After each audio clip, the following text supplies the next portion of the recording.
नमस्कार, मैं मुकेश। आप देख रहे हैं MK Hansda YouTube channel. Bihar में चुनावी सरगर्मी तेज हो गई है, लेकिन इस बार तस्वीर कुछ अलग है। पहली बार न तो इंडिया गठबंधन और न ही एनडीए ने अब तक अपना मुख्यमंत्री चेहरा घोषित किया है।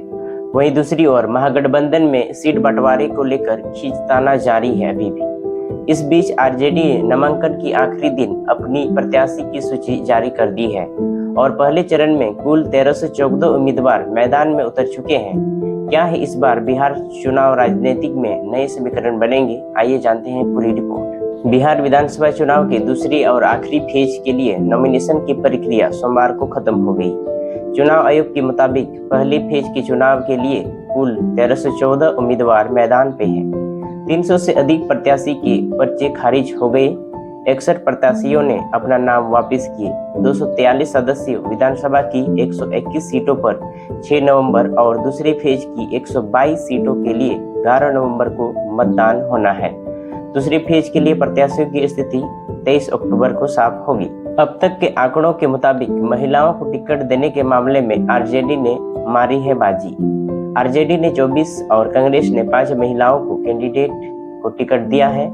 जेडीयू और बीजेपी ने इस बार 13 महिलाओं को उम्मीदवार बनाया है। बिहार विधानसभा चुनाव में 74 राजनीतिक दल मैदान पे हैं। इनमें प्रमुख राष्ट्रीय और क्षेत्रीय दल शामिल हैं। एनडीए में बीजेपी, जेडीयू, एलजेपी, एचएम और आरएलएम शामिल है। वही महागठबंधन में आरजेडी, कांग्रेस, माले, सीपीआई, सीपीआईएम, आईआईपी और मुकेश साहनी के विकासशील इंसान पार्टी दल है।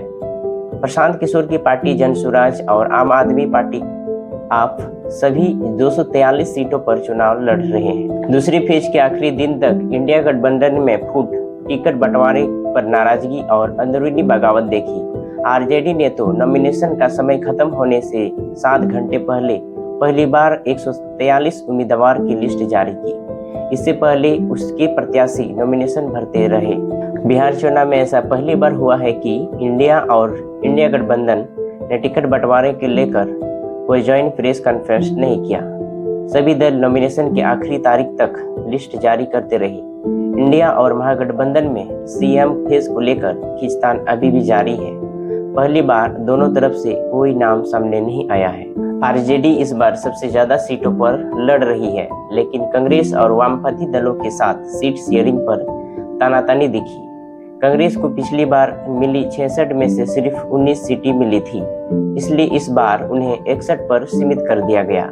सीपीआई एमएल ने पिछली बार शानदार प्रदर्शन किया, इस बार 20 सीटें मिली है। सीपीआई ने पिछली बार शानदार प्रदर्शन किया, 19 सीटों में से टोटल 12 सीट जीत पाई। इस बार उन्हें 20 सीटें मिली है। वीआईपी जो पिछली बार एनडीए में थी, इस बार इंडिया के साथ है, लेकिन असंतोष के बाद तारापुर जैसे सीटों पर बगावत मिली। आरजेडी ने 24 और कांग्रेस ने 5 महिला कैंडिडेट को टिकट दिया है।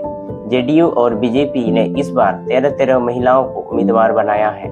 इसी तरह से एनडीए की तीसरी सबसे बड़ी पार्टी लोक जनशक्ति पार्टी ने 6 महिलाओं को टिकट दिए हैं। इनमें से उन महिलाओं को संख्या सबसे अधिक है जो किसी नेता की पत्नी या बेटी है। आरजेडी ने इस बार 51 यादव, 19 मुसलमान और 14 स्वर्ण मैदान में उतारे हैं।